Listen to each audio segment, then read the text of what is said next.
আসসালামু আলাইকুম। আজকের পর্বে আমি চিকেন বিরিয়ানি রেসিপিটা শেয়ার করব। মানে খুবই সহজভাবে আমি উপস্থাপন করেছি আজকে।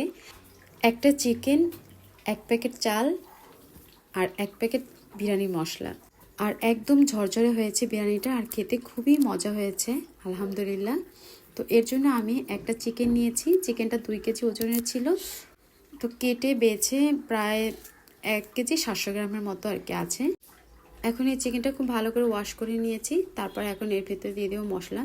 1.5 টেবিল চামচ দিয়েছি রসুন বাটা, আর 1.5 টেবিল চামচ দিয়েছি আদা বাটা। তারপরে কিছু কাঁচামরিচ মাছ বরাবর ফাটিয়ে দিয়েছি, তবে আপনারা চাইলে কিন্তু এটা পেস্ট করেও দিতে পারেন। আর দিয়ে দিচ্ছি 1.5 টেবিল চামচ লবণ। তারপর এখানে বিরিয়ানির 1 প্যাকেট মশলার পুরো মশলাটাই আমি এখানে দিয়ে দিয়েছি।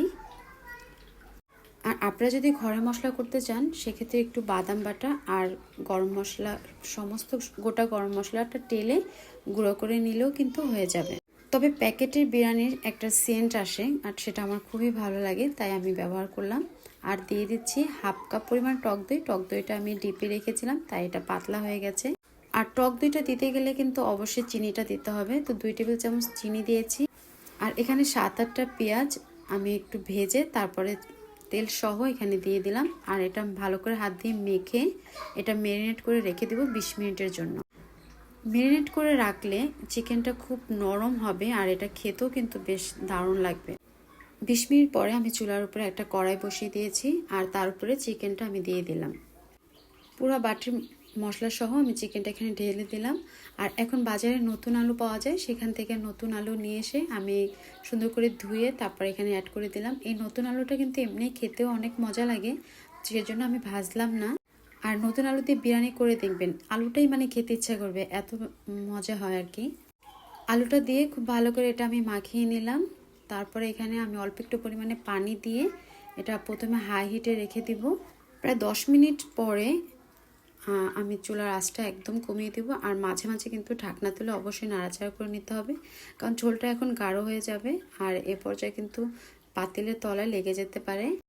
তাই চুলার আঁচটা কমিয়ে মাংসটা সিদ্ধ হওয়া পর্যন্ত আমি আর কি অপেক্ষা করব। আর এরই ফাঁকে আমি 1 চামচের মতো লাল মরিচের গুঁড়া দিয়েছি, যাতে করে কালারটা একটু ভালো আসে, মানে দেখতে সুন্দর লাগে, সাদা সাদা না হয়।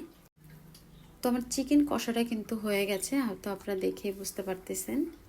এরকম গাঢ় ঝোল অবস্থায় আমি কিন্তু এটা নামিয়ে রাখবো, তাহলে পরবর্তীতে পোলাওর সাথে মিশতে খুব বেশি সুবিধা হবে।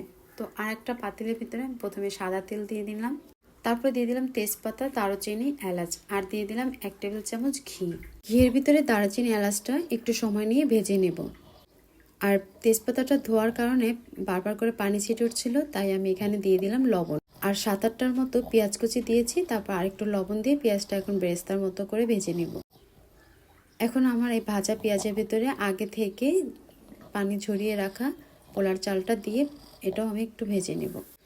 ভাজতে ভাজতে এক পর্যায়ে পোলার চালটার ভিতরে আমি দিয়ে দেব 1 চামচ আদা বাটা আর 1 চামচ রসুন বাটা। তাহলে পোলাওটা খেতে কিন্তু বেশ দারুণ লাগবে। তারপরে দিয়ে দিব কিছু কাঁচামরিচ, তারপর এর ভিতরে দিয়ে দিব কিছু কিশমিশ আর 2-1টা বাদাম দিয়ে দিব। আর 1 কেজি চালের জন্য এখানে আমি 2 কেজি পানি ব্যবহার করেছি। তবে 1 মগ পানি না দিয়ে আমি 1 মগ দিয়েছি লিকুইড দুধ। তারপরে হাই হিটে এটা রান্না করে নেব। আর এটা পানিটা যখন একদমই মানে মাখা মাখা অবস্থা হয়ে যাবে, হয়তো হাঁড়ি দেখে আপনারা বুঝতে পেরেছেন, এই পর্যায়ে কিন্তু আমি মাংসটা এখানে অ্যাড করে দেব। এ পর্যায়ে মাংসটা দিয়ে দিলে খুব ভালো করে রাইসের সাথে মাংসের ঝোলটা আর মাংসটা মিশে যাবে, আর সেটাকে রাইসটা খেতেও কিন্তু তখন বেশ ভালো লাগবে। তো খুব ভালো করে এটা আমি মিক্স করে নিচ্ছি। আর চুলার আঁচটা লোতে রেখে নিচে একটা লোহার কড়াই বসিয়ে উপরে আমি এই হাঁড়িটা বসিয়ে দেব। 30 মিনিট পরে দেখতে পাচ্ছি আমার বিরিয়ানিটা কিন্তু কমপ্লিট হয়ে গেছে। আর আজকের এই চিকেন বিরিয়ানিটা একদমই ঝরঝরা হয়েছে, আর খেতেও খুবই মজা হয়েছে।